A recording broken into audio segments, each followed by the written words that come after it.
Zahir, we're live. Go. Good afternoon. My name is Zahir Washington. I'm 17 years old and I attend Pleasantville High School. Dr. King has inspired me by the way he fought for what he believed and what should be fought for. He inspired me by the way he always said what needed to be said for the people and for himself. And now I present to you Gurbir, the Attorney General of New Jersey. He has been Attorney General for 3 years. He's the Chief Law Enforcement Officer and Chief Legal Officer of New Jersey. He is committed and dedicated to protecting the rights of New Jersey residents and visitors.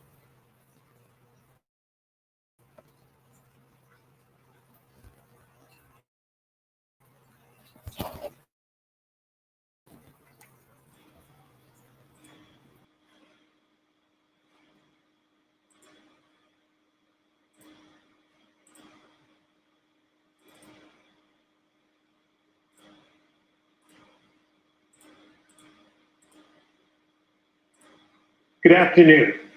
I want to thank Secretary Tahisha Way and the New Jersey Martin Luther King Jr. Commemorative Commission for inviting me to their first ever youth conference. I feel especially privileged to share a few words about and reflect upon the work, life, and legacy of Dr. Martin Luther King Jr., a person who fundamentally changed the way we think about justice and equality under the law. There have been a number of times in my personal life and in my career as a prosecutor when I've reflected on Dr. King's words of wisdom, especially now, in this unprecedented time in our nation and our state. We just witnessed an armed insurrection at the Capitol, an attempted coup against our newly elected government, a horrific, almost unimaginable event. To see the assault on our democracy January 6th, I admit it was frightening. As a child of immigrants who came to this country, a country they saw as an example of democracy to start a new life, I'd also like to say it hurts. It still hurts. But to all of you, I say, take heart. And remember, Dr. King lived during a time of great moral crisis. He stood up for those in the South and across the nation. He stood up for those who suffered the most ugly and horrendous injustices. But he persevered. He led others on the righteous path, and he rose above all the hate and above all the bigotry. He rose above it through his faith and through his compassion, his courage and his eloquence, his determination to fight for equal rights for everyone. He rose above it for his vision for a better society. Some of Dr. King's most famous words: "I have a dream that one day this nation will rise up and live out the true meaning of its creed. We hold these truths to be self-evident, that all men are created equal." These are words that brought people together and challenged our society. Dr. King, through nonviolent means, held our democratic institutions to account. He famously said that darkness cannot drive out darkness. Only light can do that. Hate cannot drive out hate. Only love can do that. So as we deal with the aftermath of the attack on the Capitol on January 6th, as frightening as that was, remember that hate can never drive out hate. And recognize that our democratic institutions and the rule of law prevailed. So let's work together to face some of the most difficult times in our nation and in our state with courage, with determination, with compassion and perseverance, to ensure that the arc of history truly bends towards justice.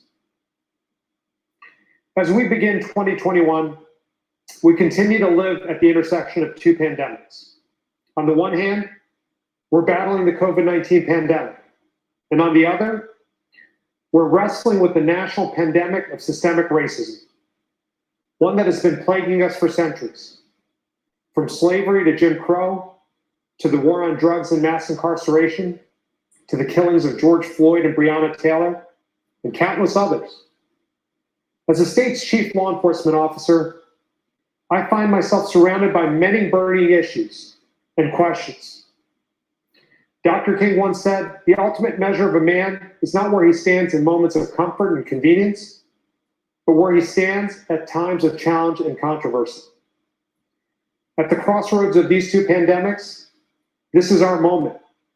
Despite these challenging times, We have to push through on the course we started. For example, over the past 3 years, Governor Murphy and I have worked hard to make New Jersey a national leader in policing reform. We've recognized since day one that we must work nonstop to build trust between law enforcement and the communities they serve. Let me give you an example. Last month, I announced our state's use of force policy, which had not been updated in over 2 decades.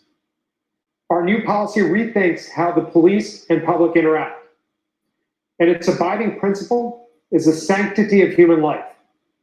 This new policy is binding on all 38,000 law enforcement officers in New Jersey.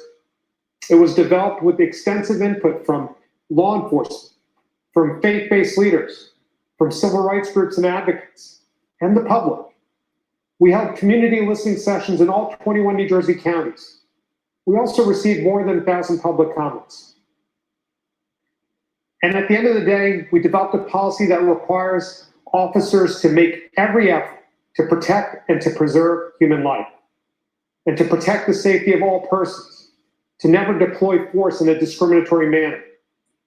While I'd like to celebrate this monumental achievement, in line with Dr. King's vision, I recognize that it's only a start, that much more needs to be done to advance the kind of change we need, the kind of change we need to heal years of mistrust between police and the communities they serve.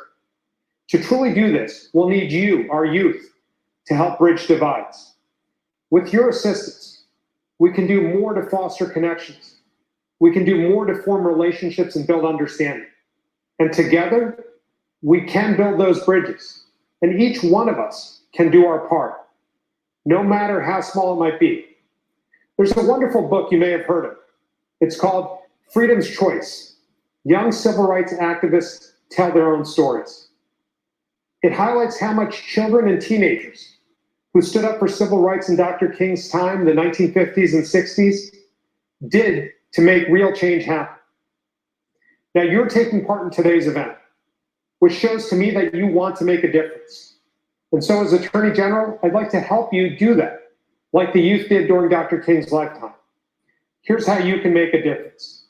In our state and across our country, as we saw last week, we're contending with the rising tide of hate and bias. In New Jersey, we've seen this happen year after year. We've seen incidents on the rise, and many of these incidents have, I'm sad to say, involved young people.